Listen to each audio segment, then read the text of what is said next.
Good morning, children. Today, in our English class, we are going to understand the poem Refugee Blues. This is Unit 3, Section 3. So, as I introduced to the poem Refugee Blues, written by W.H. Auden, this poem gives a pretty accurate description of the situation of Jews under Hitler's rule. It's to show the people the plight of their fellow humans, and just because they were Jews, they were denied basic rights. So the poet here has an indirect appeal to show compassion for humanity, irrespective of the community, which is the main theme of the poem. As we move further, let's understand about the poet. Winston Hogg Auden was born in the year 1907 in New York in England. He was an English-American poet applauded especially for his technical and stylistic achievements and for his ability to write in any form of verse. He rose to fame with poems published in the year 1930. So, at a very young age, he started writing. His most notable works include Funeral Blues, September 1, 1939, The Age of Anxiety, and For the Time Being. He won the Pulitzer Prize in Poetry in 1947 for The Age of Anxiety. Auden died in 1973. So in this poem, W.H. Auden tries to gain sympathy and compassion for the Jews. He blames the soldiers for their brutality and inhumanity as they killed the innocent people. He also strongly suggests that the countries that turn the speaker away share a good deal of the blame and responsibility. Along with the Nazis, these people also share the responsibility. They had the power to save the speaker and yet failed to do so. He shows the human nature of Jews and how they wished to be free and safe like all other human beings. Now, as we move on to the title of the poem, we should understand that Refugee Blues is a sad poem. Why is it sad? Because it talks about the depression and devastation that the narrator experienced. So the tone of the poem is melancholic and therefore it is called as blues. Here it has been titled as blues. Blues is a sad song. Okay, and refugees are people who go to another country to escape war or to escape any other kind of discrimination based on religion and so on. Therefore, the poem is titled as Refugee Blues. As the poem has been written on an historic background, let's have a quick introduction to the poem. The poem Refugee Blues was written in 1939.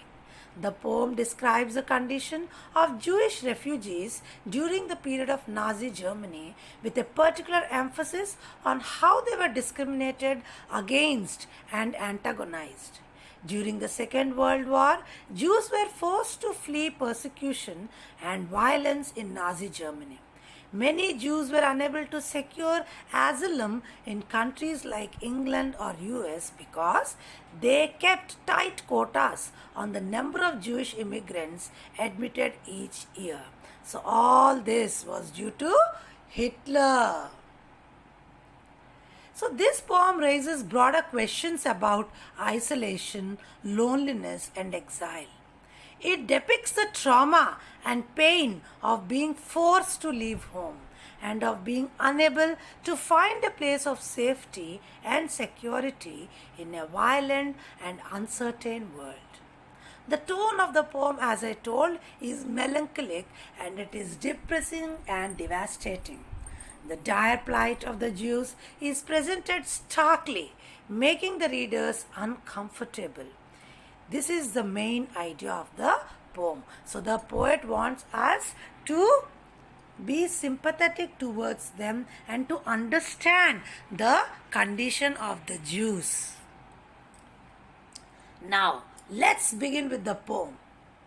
Say this city has 10 million souls. Some are living in mansions, some are living in holes. Yet, there is no place for us, my dear. Yet, there is no place for us. So, this poem is told by the narrator, who is a German Jew. Okay, and as he begins the poem, he says that this city which they are in now, it has got 10 million souls. Here, what do you mean by souls? Souls are humans. Okay, and but some live in mansions and some living in holes. So here the poet expresses the contrast of the society, kind of people who live in the society. Some are rich, some are poor.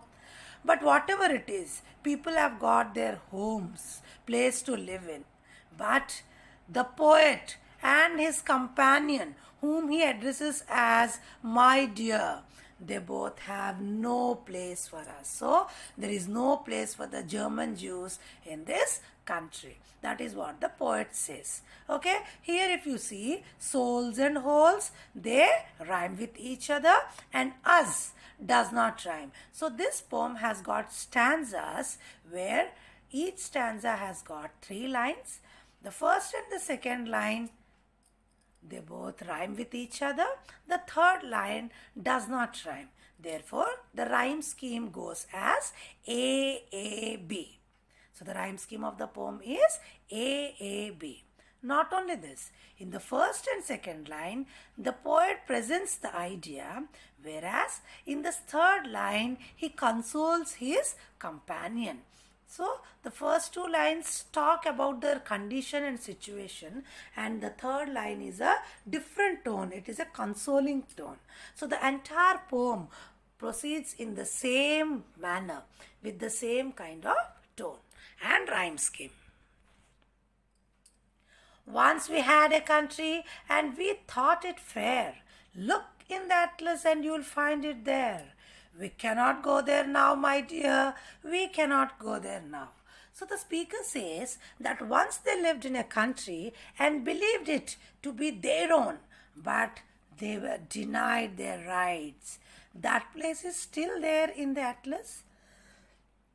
But the refugee and his companion cannot go there now anymore. Here, fair and there, they rhyme with each other, and now does not rhyme.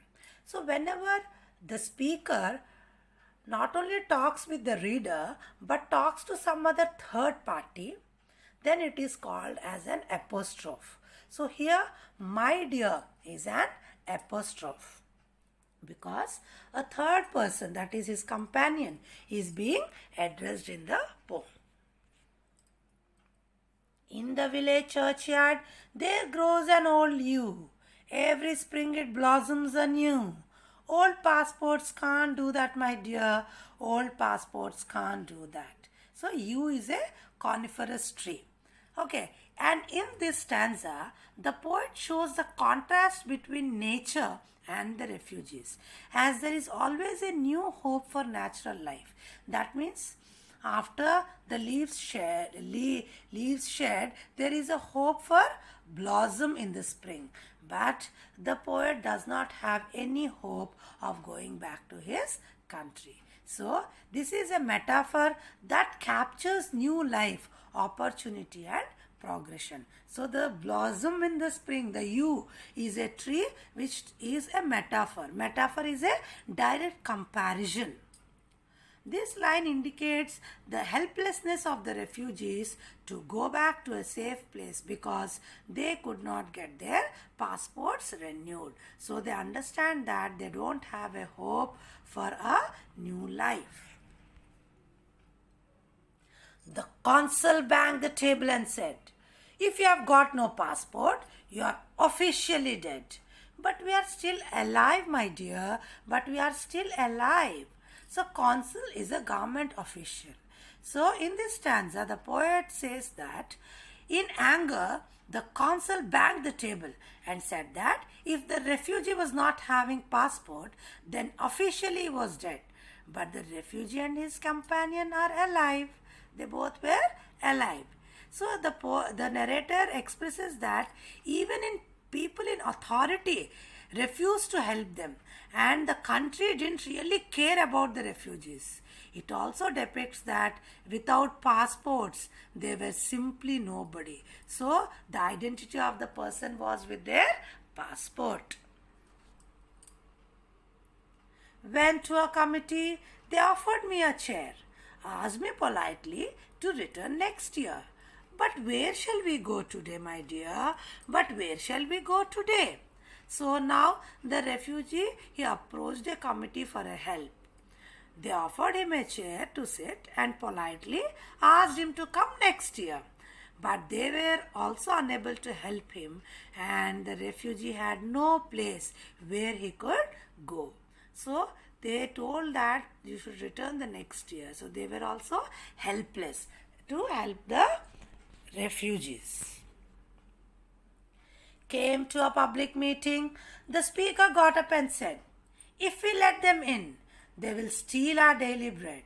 He was talking of you and me, my dear. He was talking of you and me. So again, after finding no help from the committee, he goes to a public meeting.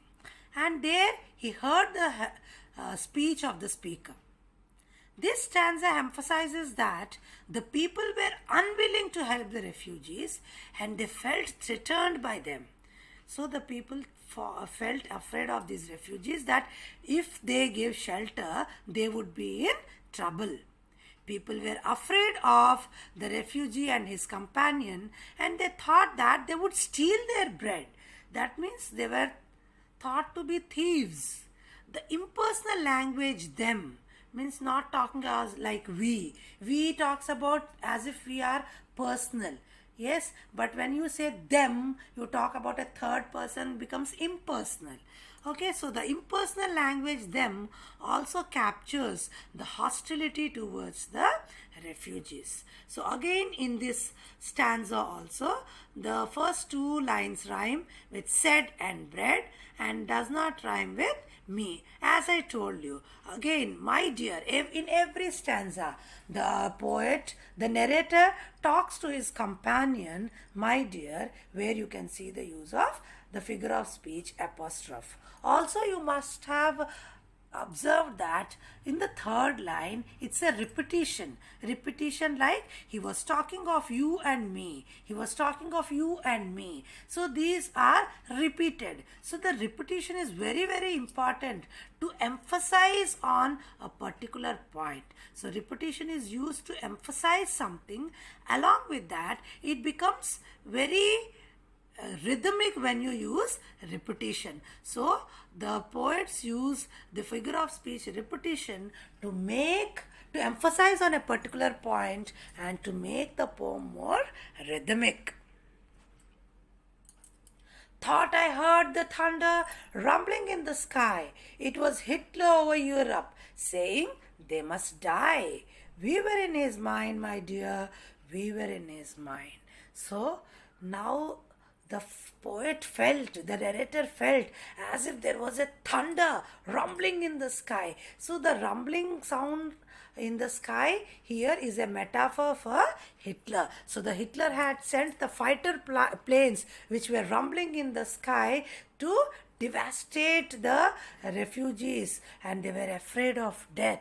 So this line indicates that the refugee and his companion were in danger, and they heard Hitler addressing his men, mentioning that the Jews didn't deserve to live, they must die. So this threat of death always hung over them.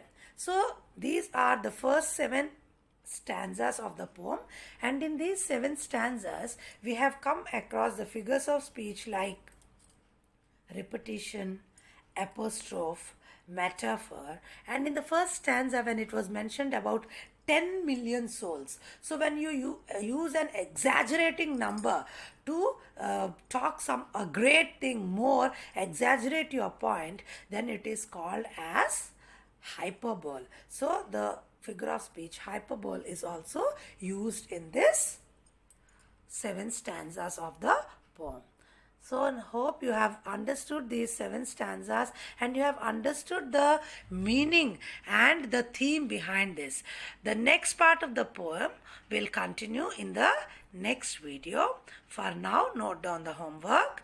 The homework is learn the first 7 stanzas with proper rhythm and intonation and identify the rhyming words and also the different figures of speech. Hope it's all clear to you, children, and thank you and keep learning. Have a good time.